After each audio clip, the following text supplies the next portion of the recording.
Let's go! Jour 28 et aujourd'hui, je vais vous raconter une histoire drôle, mais ça va aussi vous servir de leçon. Tout a commencé en août 2023.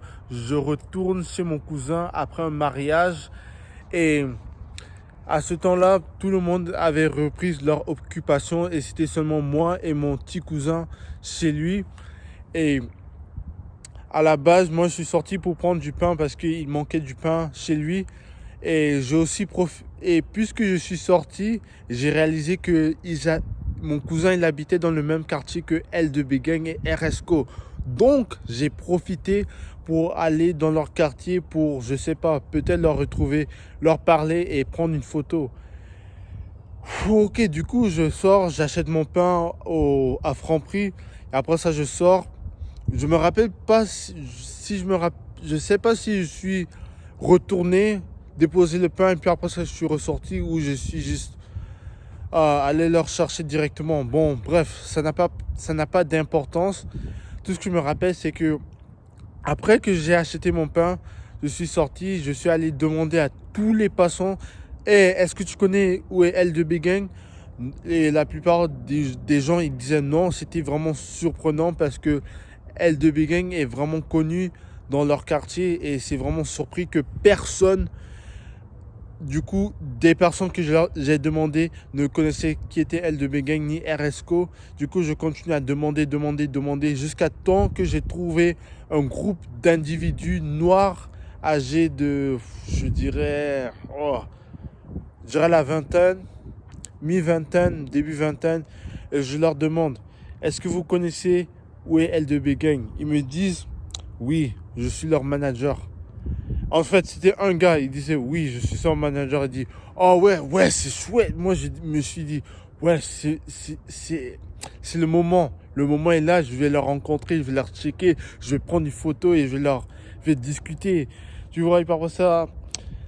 Il disait, en fait, faut revenir le soir parce que ce jour-là, il pleuvait et je pense pas que c'est normal de traîner dehors dans la pluie.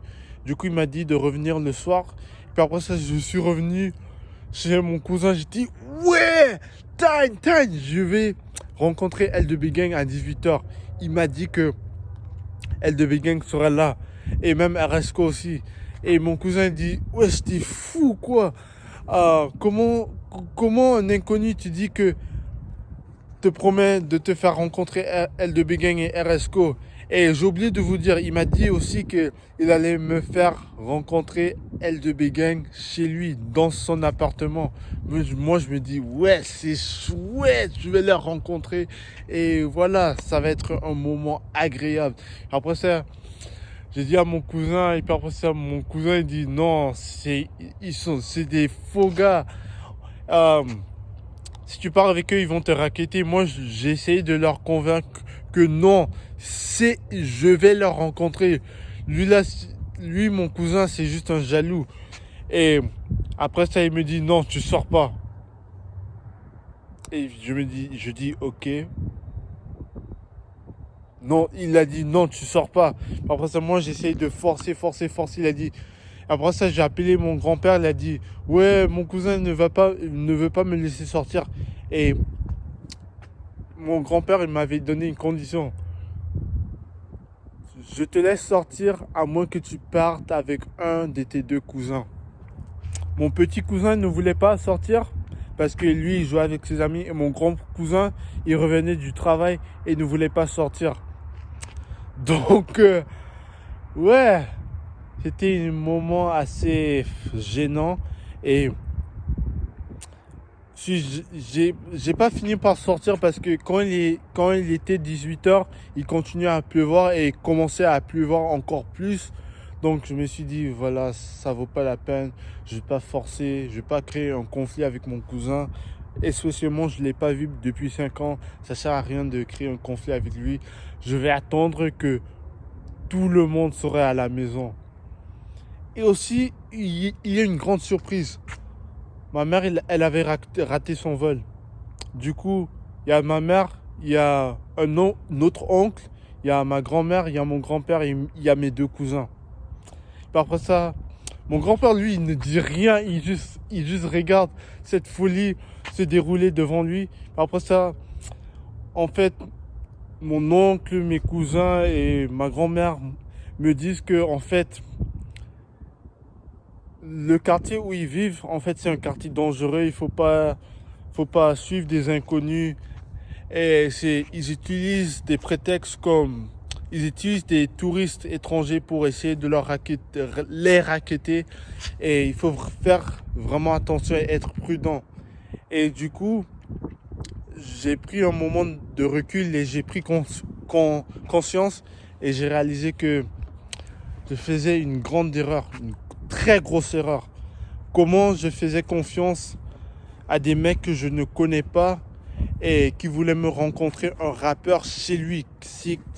C'est tellement délire. C'est comme dire que tu pars à Bondy et tu veux voir Mbappé. Après ça, un groupe de jeunes te dit que ok, je vais te faire voir Mbappé, viens avec moi. Ça c'est une recette désastreuse. Et du coup, j'ai pris du recul et mon cousin, il m'a fait voir leur story. En fait, L2Bgang, ils étaient en un concert en Allemagne et ils n'étaient pas revenus. Donc, en fait, qui sait ce qui serait arrivé si mon cousin n'était pas venu avant que je ressorte à 18h. Et moi, je te dis, c'est Dieu qui m'a sauvé. Et la morale que j'ai appris, c'est que faut pas faire confiance aux inconnus et faut être prudent. Et il faut surtout écouter les locaux qui te disent que si un quartier est dangereux, ne pars pas seul. Et voilà, c'est tout ce que j'ai appris. J'espère que vous tirerez des leçons de cette expérience. Du coup, merci d'avoir regardé cette vidéo. On se voit demain.